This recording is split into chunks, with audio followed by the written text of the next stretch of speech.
Hey book nerds, welcome to my channel. So today I'm doing a wrap-up type thing from one of my 2019 goals. So in 2019 I selected 10 authors that I wanted to read that year and I read successfully all 10 of them. I will link that video down below in case you haven't seen it, maybe watch it first just for a bit of context, but I basically picked an author that was on my TBR multiple times that I had not read any of their books for yet. And then I selected one of the books that I was going to read. I did swap around some of the books depending on various things, like sometimes it was quite more convenient to read a different book by that author because of a readathon or something like that. But I did read all of them, so I'm going to go through them now. I'm going to go through them in the order I wrote them down in my bullet journal, which I think is the order I went through them in the first video, rather than like best to worst because it's kind of hard to rate them. But yeah, so the first author is Patrick Ness.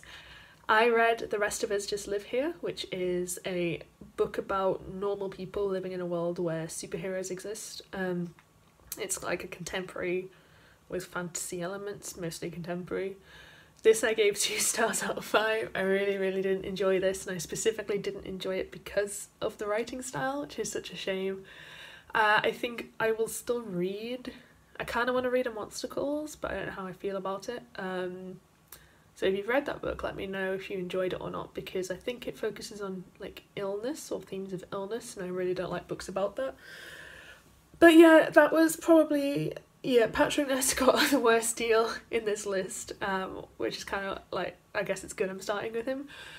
I think I would still read books by him if I thought they had an interesting premise, but my expectations would be way lower than they were for this one, and yeah, I didn't enjoy it very much. The next one is Jane Corry, who is a thriller author. I think I have every single one of her books in my TBR.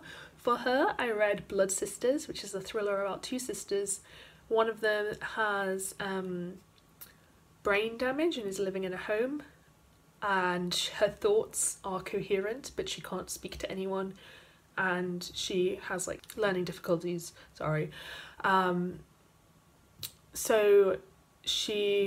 and then the other one has just started her new job in a prison. This was really good, I really enjoyed this book. Like I said, I gave it 4.5 stars, which is really high for a thriller for me.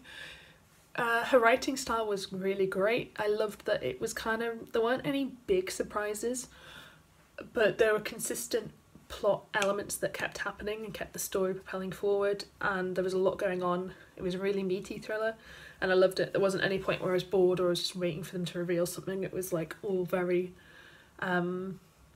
interesting what was going on, and I really enjoyed that. I would definitely read all of her other thrillers now pretty much, and maybe bump them up a bit on my list, but I've got so much going on this year, I won't say that, but I really enjoyed this one. The next author was Clare Mackintosh, who's another thriller author. Again, I think I have all of her books on my TBR. Originally, I was going to read I See You by her, but instead for Mental Health-a-thon I read Let Me Lie. This was really good. I gave it 4 stars. I don't remember it particularly well now, but it was about a woman who both of her parents were billeived to have committed suicide, and she doesn't think that's the case, so she starts investigating what happened to them, and thrillery stuff starts happening. This was, yeah, like I said, really enjoyable. I didn't enjoy it. I think some of my friends have enjoyed this more than I have, but it was a decent plot from what I can remember, and it had pretty good mental health representation, which was always good. So yeah, I will definitely check out the other Clare Mackintosh books. Again, like Jane Corry, they're all thrillers, so I will pretty much enjoy reading them if they've got a good writing style. Next author was another thriller one, and that is Lucie Whitehouse.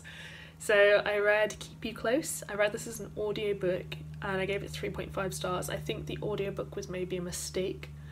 I didn't follow it particularly well, and I think it was due to that, but it seemed like a lot wasn't happening either, and maybe it would have felt differently because I read faster than I can listen to books, as most people do. So I think if I'd read it properly, it might have felt like it was paced a bit better. I think I would still read other stuff by her, but it's not really a priority now, and that's not good with my thriller list. She's kind of slid down a few places just because it was kind of average. It wasn't great, it wasn't bad, it was just meh. So yeah, I will still read the other thrillers by her, but unless someone tells me they're really good, I probably won't pick them up anytime soon. The next author is James Herbert, who's a horror author. He's like the British Stephen King. He was really popular actually in like the 70s and 80s. My mum really loves his work. I actually read 2 books by him. I read The Survivor and I read Fluke. But I cannot find my rating for Fluke. I don't know. I've got like a list of 200 books and it's on there somewhere. I just could not find it. But I gave The Survivor 3.5 stars. I do like James Herbert's stuff, and I've got a couple of his books as audiobooks, which I think I will definitely read. Both Fluke and The Survivor took a surrealist turn, and Fluke I think was less of a horror book. And they both kind of deal like existentially with death. I don't know if all his books are, or if it just happened to be the 2 that I picked up. I would read more by him, but again, it's not a priority. There's a lot of horror books I want to read, so kind of similar to Lucie Whitehouse. I'm not going to take them off my TBR, but I'm not going to push them to the front of the TBR either. But he has a decent writing style. I would recommend checking out at least one of his books if you've not read any and you like kind of horror, just because it's like a classic horror author. The next author was Shaun David Hutchinson. Again, I think I got all of his books on my TBR, and I read At the Edge of the Universe, and I gave it 4.5 stars, which was such a pleasant surprise. I wasn't expecting to like this so much. This is it was a kind of contemporary with like magical realism elements going on. So our main character is living in a world, and he feels like, well, the universe is shrinking around him, as in places keep disappearing and they get wiped from people's memories, they disappear. It's really weird. But yeah, I just really enjoyed this. I just found it, and the main character is really likeable. I liked the way it dealt with all the themes. I don't want to say too much about it, but it's made me really excited to read the other Shaun David Hutchinson's books, because I think they've all got a similar feel. They've all got really cool, weird sounding plots, and the writing style was so good that I'm very eager to read the other ones now that I know that the writing style is good, then it might live up to the plots. So yeah, that was definitely a win for me. Next we have another thriller author. We have Kay Pika, and I read Every Last Lie. I gave this 3.5 stars, and this was a really interesting one actually, because I can see people really hating this book, and I said it at the time when I reviewed it. I liked what it did, but I think that it would be really easy for people to not like what it did. I don't really want to say anything more than that because I think I might spoil everything. But I would definitely read more by her, even though I only gave it 3.5 stars. And like I said, the same about Lucie Whitehouse, but something about what Kay Pika did, it makes me more interested to read her books than Lucie Whitehouse, just because it felt a bit more unique. And I feel like if she does that with her other books, that could be really cool. So I've got, I can't remember any of them, but I think she had like When the Lights Go Out or something like that, or something along those lines. I think I might pick that one up next just because it's a really pretty cover, and I've heard controversial things about it, which now makes me want to read it, because I feel like this one was also controversial. But yeah, I'm not going to say anything more about that, but that was a pretty good find. Next author was Neil Gaiman. I was originally going to read American Gods because I wanted to watch the TV show, and instead I read Good Omens because I wanted to watch the TV show. I read this with my friend in real life, and he loved it. I gave it 3 stars. I thought it was okay. The writing style, so it's actually Neil Gaiman and Terry Pratchett, and I don't know who was responsible for the bits I didn't like, so I will actually be reading American Gods, mainly because A, it was my real life friend's favourite book. He said that American Gods is his favourite book, so I'm kind of obligated to read it now. But also, I really like 2 of the plot lines in Good Omens, and the problem is that there's not just those 2 plot lines, there's like a billion other characters. Yeah, I just felt like it dragged a bit, and I wasn't that invested in the story because the parts that I was invested in didn't show up enough. So I want to read American Gods, but I've heard that it's got the same kind of feel. So if I read that and I don't like it, I may have to... I don't want to remove Neil Gaiman from my TBR because I feel like he does a lot of stuff I like. Like, I really loved Stardust, but Stardust was contained, and yeah, Good Omens just was not, so I'm still on the fence about Neil Gaiman, we shall see. The next author was Howard Linskey. He writes a lot of police procedurals. I listened to the audiobook of The Search and I gave it 3 stars. I don't think I'm going to read the other Howard Linskey books. They sound good, and I'm intrigued by the blurb still, but they are police procedurals. I'm not that into police procedurals. There are a couple of exceptions, but I'm realising more and more that I should just not really pick up police procedurals because they're not my cup of tea.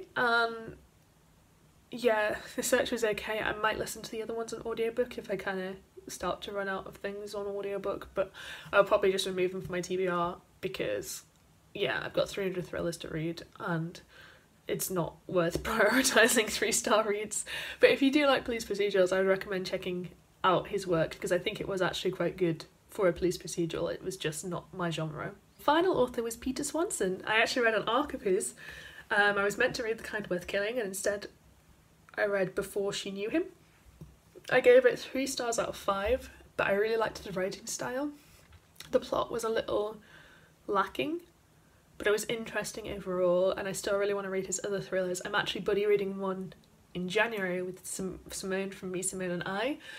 I'm buddy reading Her Every Fear, so I think if I like that one more, I'll prioritise the other ones. I actually want to read The Kind Worth Killing as well. I still haven't read it.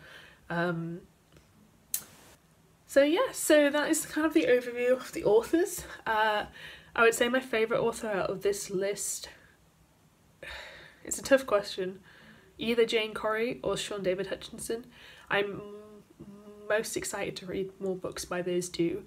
Least favourite, Patrick Ness and Neil Gaiman, which is so sad because like I feel like I should love Neil Gaiman. I feel like I'm being a bad nerd, but yeah. I don't know how helpful this video was, but let me know if you know any books by these authors that are really good, or you think you can change my mind about some of them, or if you think I shouldn't read anything more by them, then let me know that as well, because that's just helpful. I'm not going to do this goal again this year, purely because I don't really have 10 more authors that I've got loads of their books on my TBR and I've not read, and also I felt like this was the hardest goal to do. I started really well at the start of the year. I think I read 5 of the 10 authors before the end of March, and then the rest I pretty much read end of November, December time, because I just been ignoring the goal. And yeah, it was helpful for this year, but I don't think overall it was a good goal for me to do, and I don't want to do it again. But yeah, thank you so much for watching this video. I hope you enjoyed it. If you did, please give me a thumbs up, it helps me out massively, and I hope to see you next time.